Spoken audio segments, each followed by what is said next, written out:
네, 안녕하세요. 만나서 반갑습니다. 네, 오늘부터 이제 누리과정 강론반이 진행이 되었습니다. 네, 모두 신나는 기분으로 박수 한번 칠게요. 네. 네, 저희가 지금까지 열심히 1, 2월을 달려왔고, 이제 3월부터는 이제 새롭게 또 이제 진도가 이제 순차적으로 이제 나갑니다. 이제 3, 4월 적응하고 나면 논술 빡 오고요. 그쵸? 이제 우리가 올 텐데, 이 누리과정이라는 강론반은 도대체 어떤 공부를 하는 것인가를 보자면, 우선 총론이라고 한번 이야기를 해볼게요. 우리가 해설서 앞에서 담겨 있는 총론에는 어떠한 내용들이 담기냐면 유아에 대한 평가에 대한 부분도 들어가고요. 그리고 교육 과정이 운영이 되고 있는 파트들도 있고요. 어떻게 교육 과정들이 운영이 되어야 하는 건지 뭐 자세하게 들어가 있진 않아요. 그렇죠? 그리고 교육 프로그램이라는 것이 어떻게 우리가 발전이 되어 와서 지금 이렇게 우리가 통합교육이라는 것을, 그리고 놀이중심 교육이라는 것을 하게 된 거지, 그를 알기 위해서 총론은 전체를 총망라해 놓은 것들을 우리의 누리교육 과정에 맞게끔 우리가 이제 담고 있는 내용인 거고, 그것을 알기 위해서 우리가 미리 공부할 것이 뭐냐면 유아에 대한 평가와, 그리고 교육과정의 운영에 대한 부분과, 그리고 프로그램에 대한 부분이에요. 이 세 가지를 다 다루고 나서 그 다음에 우리가 뭘 볼 거냐면 누리과정 총론을 보게 될 겁니다. 그래서 교재에서의 순서대로 가지 않고 있는 걸 알게 되셨죠. 우선 평가를 먼저 할 거고요. 그 다음이 원래는 총론이 있죠. 근데 그 총론을 제일 마지막에 볼 거라고요. 아시겠죠? 그래서 그 누리과정 제일 총론을 볼 때쯤에, 그때쯤부터 이제 뭐가 나갈까요? 놀이 이해나 놀이 실행에 관련된 자료들이 주차별로 선생님들께 제공이 뻑 될 거죠. 그러면 이제 선생님들 짜증이 또 뻑 나겠죠. 공부할 것들이 생기니까. 네, 그래서 선생님들께 강의 스케줄 표를 그에 맞게끔 드리고 있는 거고요. 오늘 1주차부터 해서 3주차가 이제 이런 내용들로 이제 개론의 교재에, 그래서 교재가 개론 교재도 필요합니다. 유아교육 개론 교재 뒷파트 꽤 많죠. 그 뒷파트가 누리과정 강론의 3주차에 해당하는 내용이기 때문에 누리과정 강론책만 필요하신 게 아니라 개론책도 필요해요. 저 책 장사가 아니고 책을 많이 팔아서 저한테 나오는 것도 없어요. 근데 저희가 내용이 그렇게 담겨 있는 부분이니까 그렇게 이해해 주시기를 바라고요. 그래서 그렇게 진행이 되고, 그 다음으로 신체운동 건강이 진행이 되고, 그 다음으로 뭐가 돼요? 예술 경험이 있죠. 왜 그래요? 우리가 신체운동 건강에서는 뭐가 있어요? 동작이 함께 기본 운동 기술에 대한 부분들이 우리가 들어가죠. 그것들이 들어가는데 예술 경험에서 뭐가 들어가요? 어떤 창의적 동작 만들기, 통합적으로 동작하는 부분들이 들어가죠. 그것들과 함께 공부를 하면 훨씬 연결이 쉬워요. 그래서 예술 경험이 그 다음 저희가 진도 스케줄로 예정이 되는 거고요. 그 다음은 선생님들이 알고 있는 뭐 사회관계부터 시작해서 저희가 자연, 이렇게 해서 의사소통, 이렇게 순서대로 진행이 될 거예요. 그래서 1권 시작하고 그 다음이 4권인가요? 예술 경험이 아마 4권, 그 다음은 2, 3, 5로 진행이 될 것이기 때문에 그에 맞게끔 선생님들이 이제 공부를 하고 계시면 될 것 같아요. 그러면 이제 공부를 어떻게 하셔야 됩니까? 하셔야가 아니고 해야 됩니까? 라고 이제 물어보시겠죠. 선생님 1, 2월 달에 이렇게 공부를 했고 이제 3월부터는 하던 대로 하면 됩니다.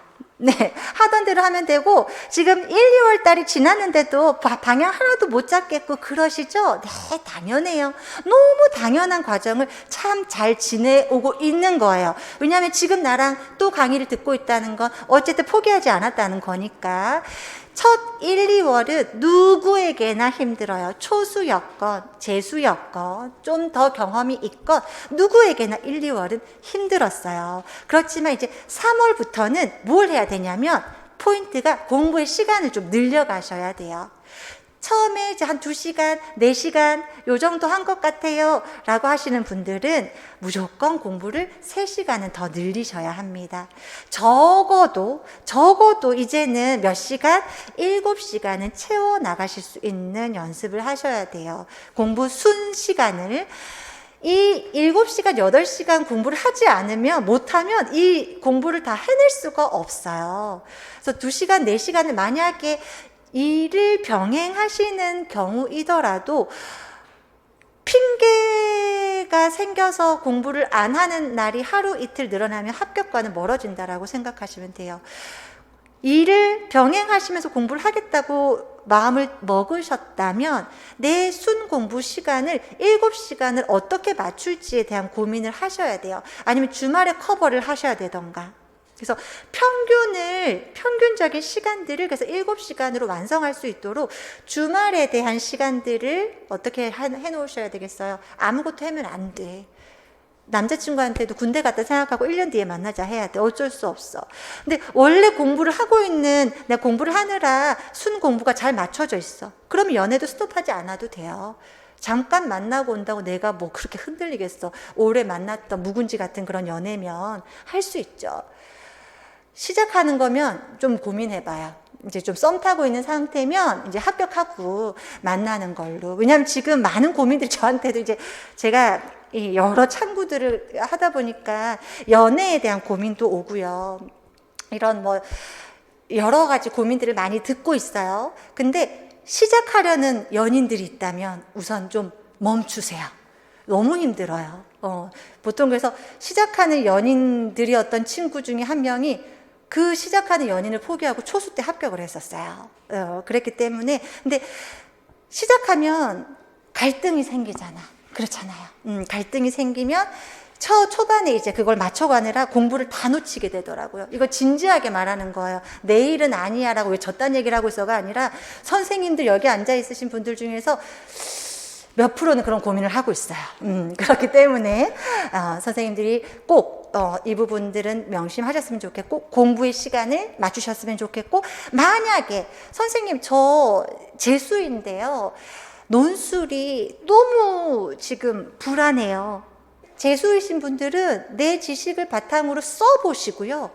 아예 모르겠다라고 하시는 분들은 스터디를 꾸리셔서요. 그 분들께 내가 필사할 만한 수준의 글을 좀 받아보세요. 받아보셔서 5월이 되기 전에 한 바퀴를 돌고 오겠다 하시는 경우는 그렇게 하시고요. 5월 달이 되면 제가 이제 선생님들께 드릴 모범 답안이 생길 거잖아요. 그때부터는 하루도 쉬지 않고 하루에 매일 정해진 시간을 두고 필사를 하신다거나 아니면 나만의 글을 또 써서 첨삭을 받아보신다거나 하는 형태의 스터디들을 이끌고 가시면 돼요. 공부가 안 되어 있는데 논술을 시작하는 건 절대 무리이고 시간 낭비입니다. 쓸 수 있는 게 없는데 왜 쓰고 앉아 있어요? 공부할 것을 다 채워놓고 써야죠. 만약에 내가 5월달이 됐는데도 나는 내용이 없다. 그러면 우선 내용을 채우는 것부터 먼저 하셔야 됩니다. 우선 강의는 들어두되 기술적인 부분과 자료는 수집해두되 시작하는 건 7, 8월이 돼도 늦지 않아요. 그 전까지 무엇이 중요하다? 내용을 박아놓는 게 중요해요. 박아놔야 끄집어내지. 그쵸? 네. 요렇게 해서 저희가 순차적으로 진행이 될 거고 그래서 3, 4, 5, 6월 달에는 이 지금 저희 교재와 계속적으로 익숙해지시는 부분이 필요할 거고 저희가 강론이라고 해서 선생님들께 이제 선생님들께서 구매하신 교재는 총 5권일 텐데 이 교재에는 넣어드리고 싶은 거 꼭 봤으면 좋겠는 것 위주로 사실 담긴 했어요. 그렇지만 이제 출제의 빈도에 맞춰서 강의의 강약은 들어가겠지만 왜냐하면 언어 같은 경우에도 저희가 의사소통 같은 경우에도 좀 강약을 조절해야 하는 내용들이 있거든요. 그래서 이 전체를 다 외워야 돼 라고 하는 부담보다는 수업을 하면서 정리해 드릴 거예요. 수업을 하면서 강약을 알려드릴 거예요. 그러면 그걸 어떻게 해야 돼요? 스티커든 아니면 별표든 표시를 잘 해두셔서 중요도에 맞게끔 공부를 하셨으면 좋겠습니다. 그러니까 우리가 선생님들 삼계탕 먹으러 가가지고서 삼계탕 거기서 닭고기 먹지 거기서는 대추 빨아먹고 앉아있고 거기는 인삼 뜯어먹고 앉아있어요? 아니잖아. 부재료들은 향만 우러나라고 넣은 거잖아요. 그러면 닭고기만 닭살만 뜯어먹고 뼈는 씹어먹을 수 있어. 그래 뼈가 뭐 맛있으면 씹어먹을 수 있겠지만 그 격가지들 버리고 안 먹듯이 그렇게 공부도 하셔야 됩니다. 아시겠죠? 삼계탕에 닭만 빨아먹겠다. 그 마음으로 공부하시면 돼요. 자, 평가. 그래서 이제부터 평가가 들어갈 건데 이것을 오리엔테이션이라고 하나요? 이런 걸? 그렇죠. 자, 그러면 지금 이 걸음은 오리엔테이션이라는 이름으로 마무리를 하고요. 다시 새롭게 평가 강의 진행하도록 하겠습니다. 쉬는 시간 없어요. 네.